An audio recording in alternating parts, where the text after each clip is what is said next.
Okay, good morning guys. Welcome to a historic day for financial markets and an historic day for Europe. It's just gone 8:40 on Monday, the 6th of July. And looking at the financial markets in front of you, in the short term, it perhaps looks like the news yesterday didn't happen for now, but it certainly did. And I'm going to talk ourselves through it. So the main headline, of course, you'd have to be living on planet Mars now not to know that the Greek voters emphatically rejected the European plans for new austerity measures. The public in Greece emphatically voted for the left-wing government's OCHI, and here you go, something that perhaps sums it up in terms of how the Greeks feel for this picture. They voted for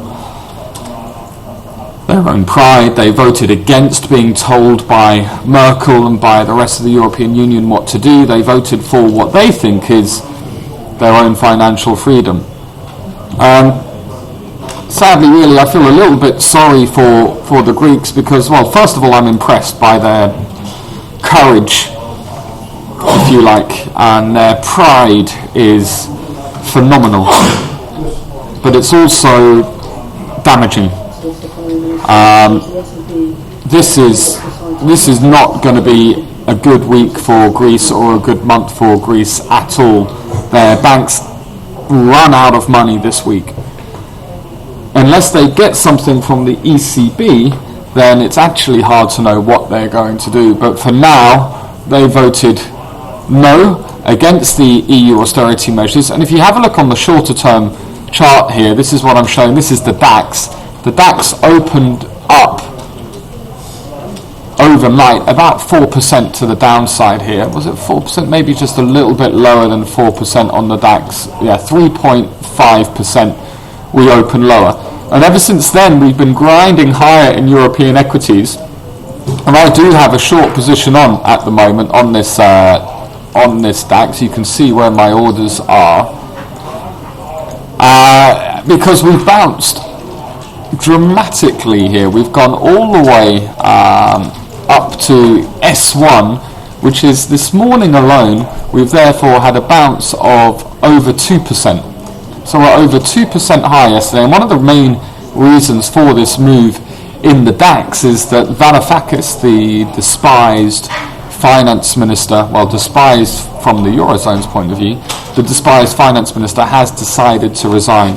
And he had a very nice trading opportunity this morning in the DAX. You can see where I'm short now. In fact, I've misplaced my stop slightly. I just need to have my stop a bit higher than that high of the day. But I've just gone short just below S1 in the DAX. I'd like to see if I can take it off where I try to actually trade the breakout. Can you see here earlier on today, there's my attempt of the breakout trade.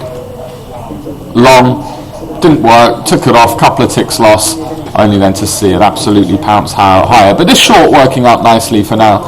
So the reason why we've got a 2% bounce in European equities is because of the Varoufakis. Thank you, Jim.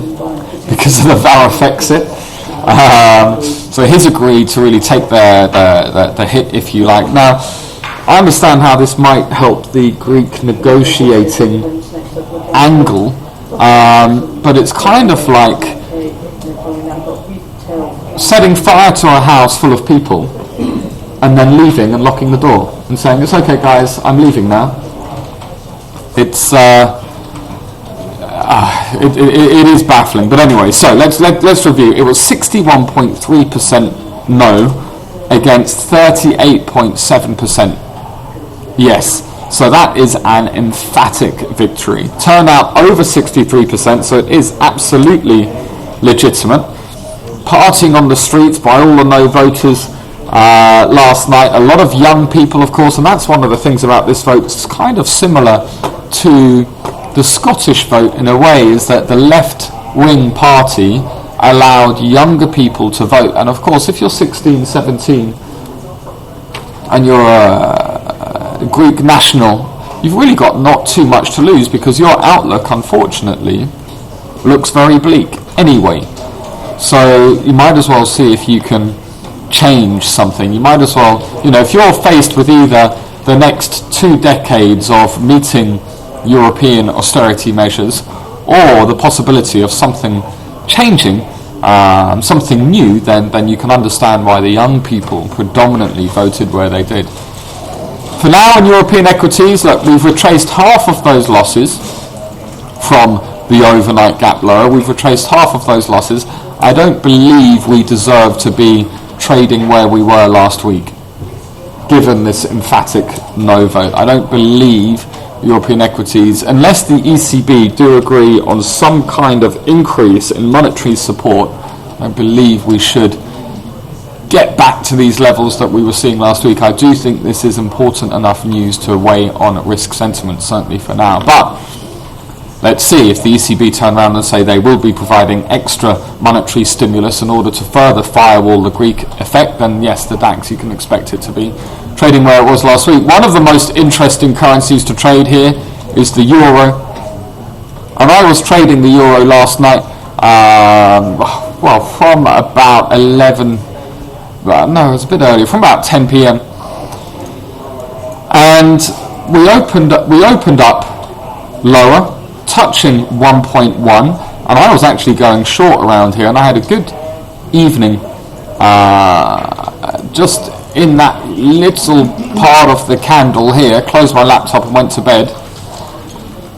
Woke up this morning to find out that we were trading above S1, pushing higher above this gap, almost touching Friday's low, which I was like, wow, that is impressive. I can't believe the euro's got back to Friday's low. Well, we're there and then some. We're now back on the pivot level in this euro. So again, be very, very, very careful, as always, trading this euro versus the USD. There's a number of other factors going on here. One, as Piers mentioned to you all last week, look, if people are getting out of their short European equity positions, perhaps they need to remove their short euro hedge, which means actually buying the euro. Number two, it might mean that actually if Greece is even going to have a temporary exit out of the euro, is that potentially a good thing for the value of the euro? I don't know. I think, in my opinion, I think that's much more medium and long term than now. And in fact, Goldman Sachs last week was saying that the strength of the euro is baffling. But strength of the euro there is. So be very, very careful trying to trade the short side. Don't go for extensions. If you were trying to go short on breakout trades here on the euro versus the USD, you absolutely would have had your fingers burnt. I do like the short side, given there's so much uncertainty now about this single currency, because in my opinion, hear me out here, there's two kind of options here. Let's say the ECB decide to commit to further support to the Eurozone, to firewall, to try and protect the rest of the periphery, to try and do what they can to get the Greeks out of this dilemma. That would involve more government bond purchases. That would involve more front-running of the QE program. And what would that do to the euro, higher or lower? Obviously, being Amplify traders, you all know the answer, I'm sure, and I'm happy to say lower. So that's one option. What about the other option? What if the ECB don't do anything, but Greece still stay in the euro and we have a total mess over the next few weeks? What's that going to do to the euro? It's hard to say, to be honest, but potentially weaken it. So I'd like to know the reasons why the euro might be a buy here, because somebody thinks it is, but you just got to be incredibly careful trading the euro. One of you guys, you're talking about gold here. So gold moving lower, back down to its pivot level at the moment. Gold at 1,160. This is amazing in gold, just how this market cannot catch a bid here.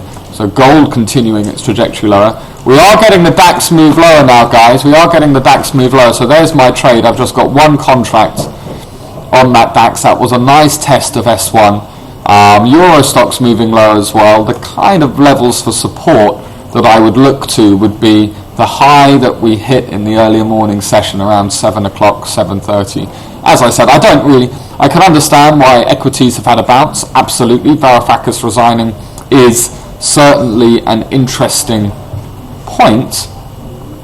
but that does not necessarily mean we are, or we should be trading where we were on Friday. Certainly quite a long way from it. So in terms of the ECB, now this is coming up. We've got Merkel and Hollande. They're having a meeting. They're having a meeting today. Okay, so they're speaking today about what actions they're going to take now. The European response to this Greek vote has been depressing. Dijsselbloem saying it's very unfortunate for the Greek people that this has been decided. Schäuble saying that the current Greek government have now driven their country into a wall. So Schäuble saying that the Greek government have driven their country into a wall.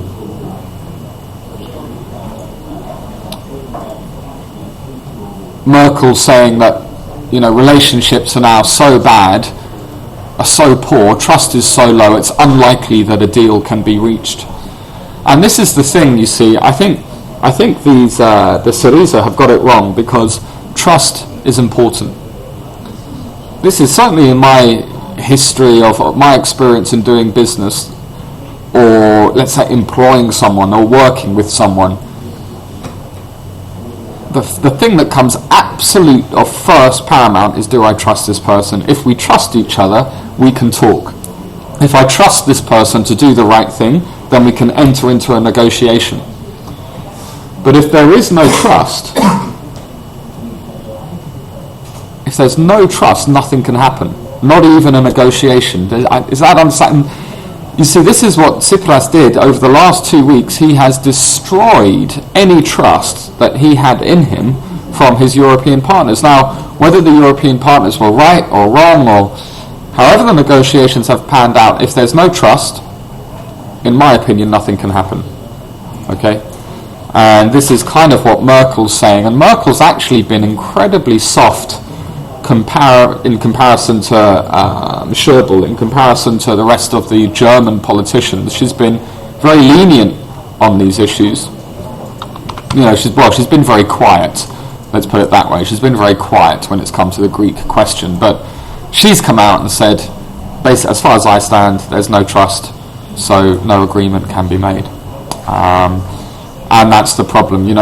Let's say if you've tried to have negotiations with someone, you've been, let's say, a house purchase, you've been trying to buy their house, and they've, let you down and changed the rules and mucked around 5 times in a row. The likelihood is you're just going to look somewhere else. Your appetite for being put in a bad position again has been reduced. So that's where Merkel stands. And this is why I think this is such an important issue for Greece, is that I think Syriza have miscalculated this in terms of their negotiating ability now. And I wonder if, and Deutsche Bank is saying this, I wonder if the Europeans will allow Greece to negotiate, but it will be on much tougher terms than before. That's perhaps one outcome, that Greece, the Greeks themselves, unfortunately, it might get to a point where they literally, just in a terrible situation. The current ruling party gets voted out, a new ruling party comes in, and the European group give them harsher conditions than before. I don't know.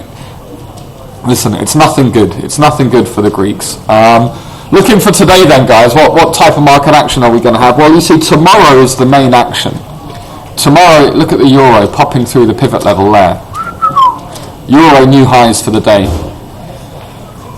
Euro continuing to push higher here, guys. There's the pivot level. It has acted as resistance so far. We did just pop high, didn't we, on the first thing this morning to 1.11 on the euro versus the USD. Be very, very, very careful trading the euro. It does not move to Greek news as you think it should. Also remember the inverse correlation between the euro and equities. So if equities do now find resistance, then it's likely that the euro will stay up here. European equities lower, the euro versus the USD higher. Okay, So tomorrow, guys, that's the main event. That's the EU summit. That's when they're going to try and decide what to do with this vote. They're going to try and decide how to now handle the Greek vote. Proportions of Brexit, and I'd like your view on this. Oxford Economics say the probability now for Brexit is 90%. The FT are more measured, saying 60%. I would have to put a time on it. I think it very much depends on tomorrow, but I actually think a temporary Brexit, if I was Greece, I would definitely want to leave the euro now. Let the debts go. Okay, take the short-term pain, start again. Because what's happened now, if they're keeping their current government, is no one can really deal with them, and the negotiations are just going to get worse for them. It's a lose-lose situation. They're out partying in the street last night, but whatever happens, the ECB are really in a hole now for more QE. This is potentially one of the reasons why you might find equities supported, although it doesn't explain the euro being supported now, is the ECB's concern isn't going to be necessarily Greece. The ECB's concern is going to be the periphery of the eurozone. How can they protect Italy, Spain, Portugal, all of the periphery? DB, Deutsche Bank saying a probability of the Brexit just 40%. I'd like to know your guys' views, whether you think a Brexit is on the cards or not within the next month. I'd like to know, my problem is I don't know how a Brexit can be avoided. If I see a reasonable argument for how a Brexit can be avoided, I'd be interested. I think the fact that Varoufakis has resigned is interesting, but it doesn't necessarily change Syriza's motives or opinion. Varoufakis had already been demoted anyway, so it has a little bit of a reduced impact, I believe. On the data front, guys, today, just so you know, really very little is coming out. We've got, we've had the German factory orders, we've had the minor German data, we've got US services PMI coming out at 245, and US ISM non-manufacturing coming out at 3 p.m, expected at 56. But for now, the main moves will be based on this vote, and then the rejection of the Greek people for voting Oki. I'm going to finish on the note, if you think you've got a hard week ahead, spare a thought for this lady. I would have loved to have seen the faces in Brussels last night watching those votes come in. I think Varoufakis made a good point last week, and to understand what the Greeks are thinking here. The conditions that have been placed on their current bailout means that they will forever be having these meetings, new meetings, coming back to their table, asking for more money. The conditions that have been placed, the debt is now so big that it's unpayable. Okay, that has been the problem. Now, don't get me wrong, it's Greece's fault that the debts are so big, that they're unpayable, but that's the fact. It's the adage that if you owe me £1,000, you have a problem. If you owe me £1 million, I have a problem. And this is where the Greeks are coming to. And if you look at, to give you an insight into the sort of discussion that I have at my family dinner table, they're saying very much the only reason why Germany was able to recover after the Second World War is half of its war debt was cut. Half of its war debt was foregone by the UK, by the US, and by Greece. Because without that surge of confidence and surge of trust, an economy can never recover. So bear that in mind. It's a lose-lose situation. I think Greece is right. The impositions being placed on them, because they've been so bad at dealing with the initial troika, with the initial steps to help their economy recover, because they have been appalling at implementing the rules like Portugal, Ireland, Spain have done. But now that's happened, now they've got themselves in this scenario. It's an interesting one because it's not just Greece's problem. The debts are so big, the money is so large, it is Europe's problem, and they certainly have a headache ahead of them this week. It's going to be an absolutely fascinating week, guys. Stay very, very in tune with the news. When you're in a trade and you're on the side, be ready to scale out of it or take it off, because I can bet you that comment by comment these markets are going to be whipsawing around. As it stands at the moment, without new news, even though Varoufakis has resigned, it is likely that equities might not break through last week's highs. I can't see that happening. I think it's more likely that they would trend lower. It depends what the ECB says about quantitative easing. And it depends what the Eurogroup says about what the ECB is allowed to do. There's so much uncertainty at the moment, but that means there's a lot of opportunity. You are getting, and you will continue to get, large ranges in equities and bonds. But speaking about bonds, you can look at the Bund this morning. Obviously, we pushed higher in the Bund. We've now had this choppy, sideways moving period, but the Bund's been flat. Really today, the Bund's trading, okay, we are trading at a slight premium to Friday, but it's not a huge premium. I think today, weirdly enough, is going to be the slowest day of the week as we wait for the Eurogroup meeting tomorrow. Okay? So if you don't get hold of anything today, if you just want to sit back and actually watch the charts and watch the ladders, that's absolutely fine by me. Today, weirdly enough, is probably going to be the quietest day of the week. You had the initial market move right on the open, Asian market open last night. And as you can see, the DAX has retraced over half of those gains. The Euro has retraced nearly all of those losses.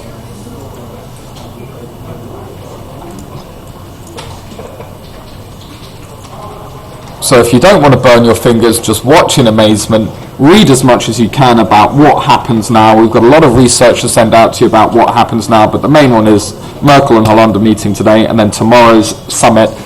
Then the next day we've got the ECB's meeting. What is their reaction going to be?